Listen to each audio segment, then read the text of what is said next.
You can't prove a chocolate leaf goo, chemical goo, is the same magnetics and chemistry ratios of fruits and vegetables. That's ridiculous, and that's what they were insinuating.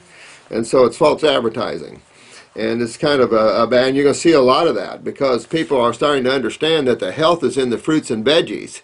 And for humans, particularly in the fruits and the berries and the melons. And people are starting to wake up to that. So it's all, you see it all over the TV. You got the Dr. Oz's out there. You have all these medical doctors coming aboard, of course, with their influences, and then they're pushing that, which is good. You can see through the ups and downs on Oz's stuff, and that's okay. The fact that he's out there promoting these things is a good thing. I really, anyone can get out there and do that. I enjoyed his people at the zoo area. Now, he could not tolerate my breast milk or soy formulas, and when he did have them, he had mucus and blood in the stool. Yeah, I mean, this is where even as an infant, you've got to shift them away. The coconut milks are really the most gentle and the easiest milks on the digestive tract. It promotes good bowel movements, high fatty acids, good for brain and nerve development. You can also, we have to put some of these children at 19 months. He's ready. We're ready to go with him. We don't need nothing like that anymore. He needs fruits, bad. Fruits, berries, and melons. 19 months old, are you kidding me? And he should be starting to eat. And so we need to get some fruits and berries and melons down this youngster, no matter how little at any given time there. Food protein, enterocolitis syndrome, blah, blah, blah, blah, blah. Well, you know, as we've been talking, at 19 months old, this child has kidney and adrenal problems right off. That's an assumption that everyone should make. Because that assumption, whether you're right or half wrong, you would never be all wrong, because I could safely probably say I could put $1,000 on that table, and if you could find me some child born today with a healthy set of kidneys and adrenals, you can have that $1,000. You're just not going to find that. It's just not out there. And so it's a degree of that. But in these youngsters here, you're really finding some serious lymphatic problems. And you say digestive, but you have to go back and understand that in the digestive tract, we're talking about cells and two fluids. No matter where you turn, pancreas, gallbladder, liver, GI tract itself, gut tissue itself, it's all just cells and two fluids.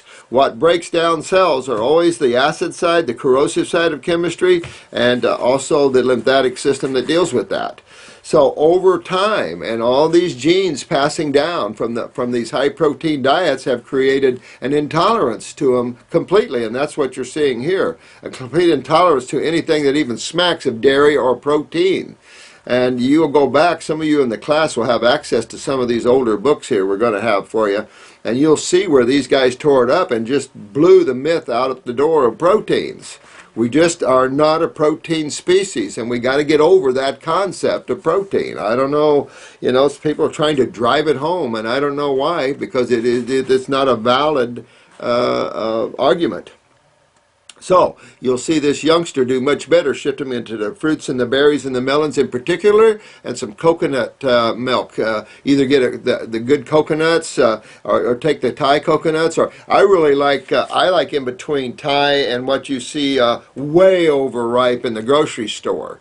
Thai coconuts to me are not ripe enough. You let them ripen a little longer and that meat starts to solidify. You can tear that meat right out of that coconut, and there is nothing any more pleasurable than to eat that. Very nirvanic and very nutritious. So these are some of the things these children can start getting on and developing their mind and emotions and their brain function. At the same time, you got to get into the kidneys. So this is a 19-month-old. I'm going to say that if it was me, I'd probably at least, you can ask Jennifer, she's dealt with kids so much here, but I would say at 19 months old, it's going on 2 years old, I'd probably do at least 6 drops of lymphatic 1 and 6 drops of kidney 1. I would probably do some parasite on them, 6 drops of that, and maybe 6 drops of the endocrine gland. You might even do 3 drops of the liver gallbladder here. And if it was me, I would be doing that to my son. With the bowel issues, you could use the stomach and bowel capsule, open it up and mix it into applesauce. And make yourself some fresh applesauce here and feed this young man some applesauce with that in there. I even attempted being on an extremely restrictive diet myself, eating only fresh or cooked fruits and vegetables, oats, rice, and gluten-free items. It helped a little. Well, first of all, oats, rice, crap, you know, starch. Keep in mind, this was way before I knew about the raw food diet. Yeah, I understand. You guys are doing well. He was then placed on an amino acid-based formula. Huh. Well, that's protein. But amino acids, okay, you know, not as complex, so I agree. But get them through your fruits and berries and your melons, where the primates do. And then you'll have a real strong little monkey here. I was not thrilled about having to give him formula, but it was the only thing that truly helped him. Now that he is older, I have noticed many fruits and vegetables I'm giving him. All right, he does not eat any meat, soy, dairy, or grains. I hope not. Corn, pasta, rice, on occasional potato. I have been doing this intuitively ever since. Well, good work, but at that age, don't get him used to starches, because then you'll have fungal problems. Because with the adrenals in children like this, they're not going to metabolize their sugars well in the first place.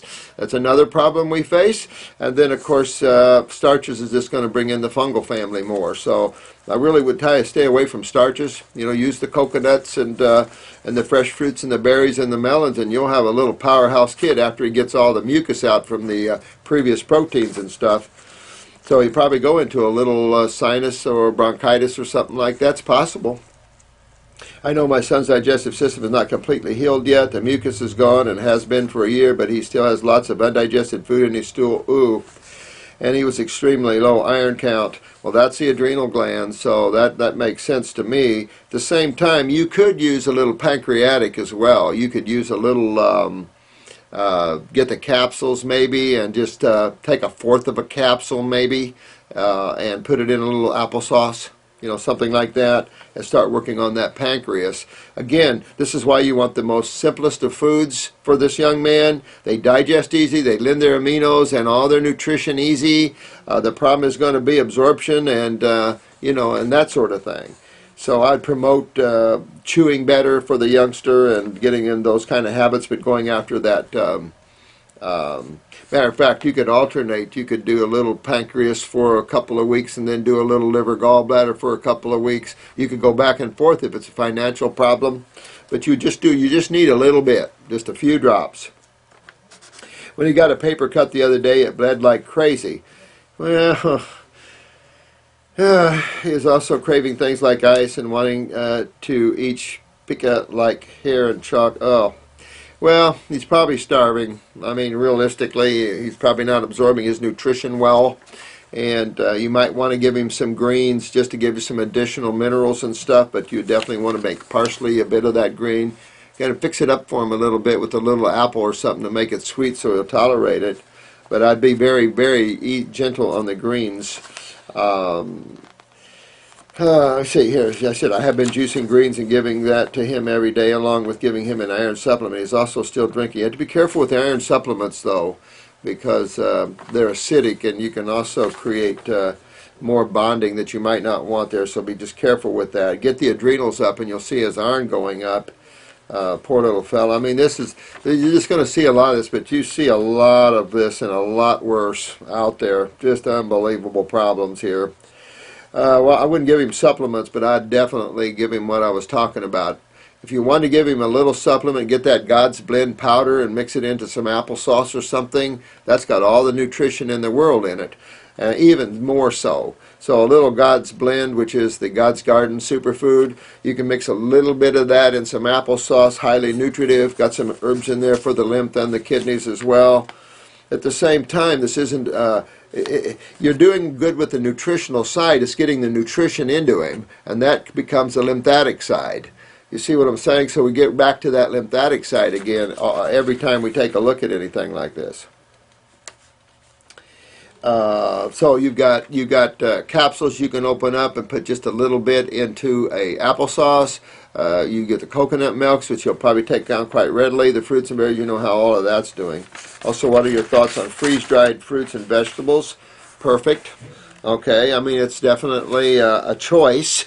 Not as nice as the living, but certainly okay. They are considered a raw food. Well, I mean, anytime you alter a food in any way, dehydrate it or whatever, you're gonna change its water soluble contents, which is your flavonoids and your Bs and stuff. But with that said, it's a form. Between the frozen, I like a little better, and then of course raw is the only way. And when you're talking about a young soul there in a little human body, that little body's got to grow. Living food is what all living cells need, of course.